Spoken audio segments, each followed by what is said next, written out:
Picture the laziest day you've ever had. Nowhere to be, no alarm, just an empty stretch of hours that belong entirely to you. Now here's the strange part. For almost all of human history, that wasn't a rare gift. That was just a normal afternoon. Because the big kill was rare. A single large animal could feed a whole group for days, sometimes weeks. So on most days, nobody needed to hunt anything at all. Which leaves a question almost nobody asks. If your ancestors weren't chasing dinner across the savannah, then what, exactly, were they doing with all those empty hours?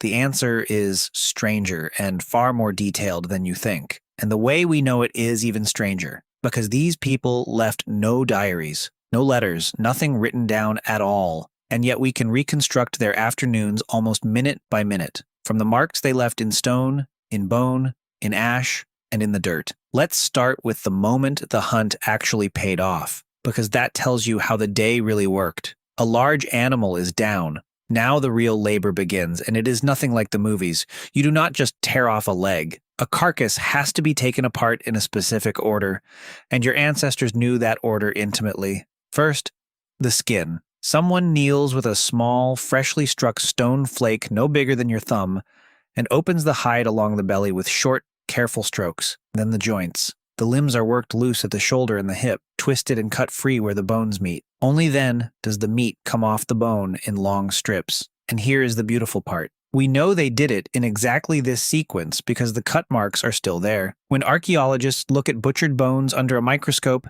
they can read them like a page. Skinning leaves fine, shallow scratches near the ends of the bones. Slicing meat away leaves deeper grooves along the shaft. Cutting a joint apart leaves marks right at the knuckle. One team even found a tiny fragment of stone still lodged inside a cut mark, snapped off the blade and left behind 3 million years later. They could tell from the scratches alone that a right-handed person had crouched over that animal and worked it in a particular direction. A single scratch on an old bone, and suddenly you're standing right next to them. But butchering a whole animal only takes a few hours, and a big kill might happen once every several days. So back to the real question. The sun is high, everyone has eaten, nothing needs doing. What now? Here's the first thing that would shock a modern person. A huge chunk of that time went into doing absolutely nothing. On purpose. In the heat of the afternoon, the camp would simply go quiet. People stretched out in whatever shade they could find and slept. Not because they were sick or lazy, but because the day was hot, the belly was full,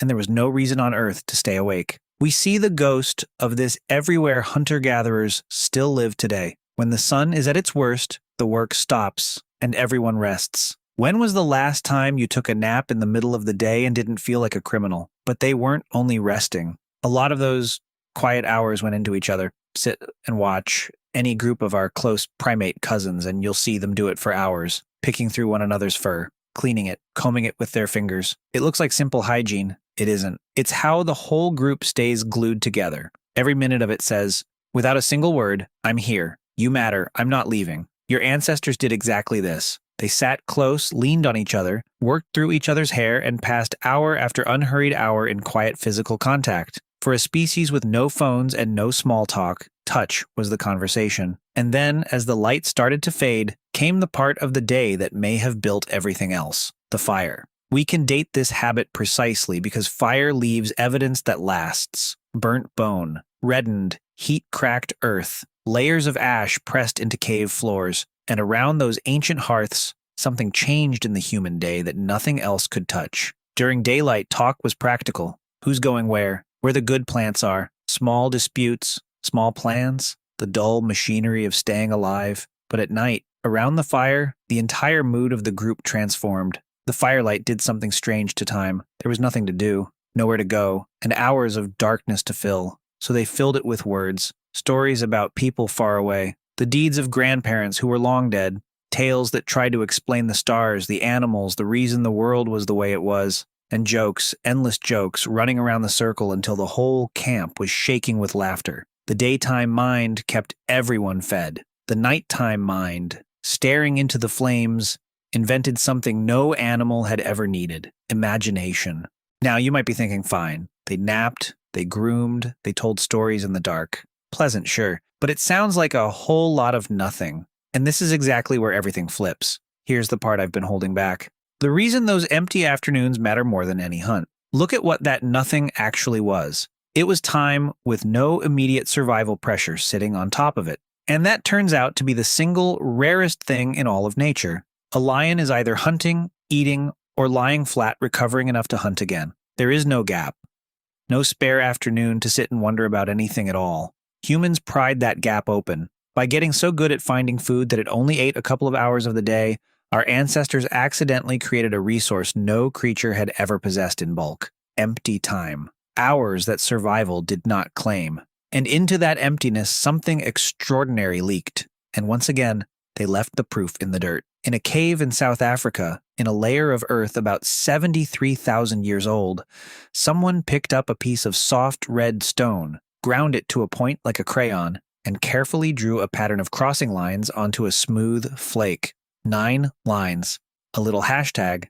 It is the oldest known drawing on Earth, and it does absolutely nothing. It doesn't cut, it doesn't kill, it doesn't feed anyone.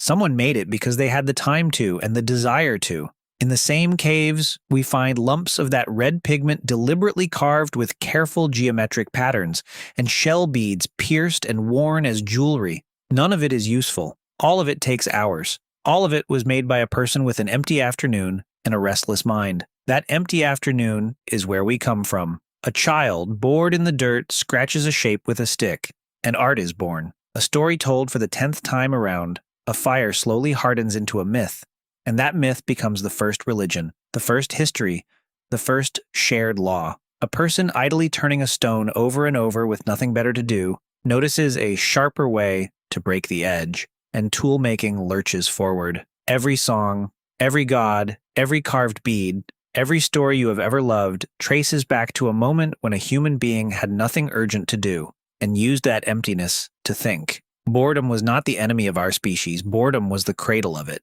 And here is the twist that should genuinely unsettle you. That restless, do-nothing, gloriously empty time is the exact thing we have spent the last few thousand years hunting to extinction. We filled it with fields to tend, then clocks to obey, and now a small, glowing rectangle that swallows every unclaimed second before it can ever go quiet. The one resource your ancestors had in overflowing abundance is the one you almost never touch. So go back to that laziest day you imagined at the start, the one with nowhere to be. You probably felt a small flicker of guilt just picturing it, a quiet voice whispering that you should be doing something. That voice is only a few thousand years old. For the 200,000 years before it, that voice did not exist. Your ancestors didn't spend their empty afternoons waiting for their real lives to begin. Those empty afternoons were the life. And in the long, unhurried, do-nothing hours with full bellies and firelight and nowhere to be, they quietly, accidentally, scratched the first lines of everything you are.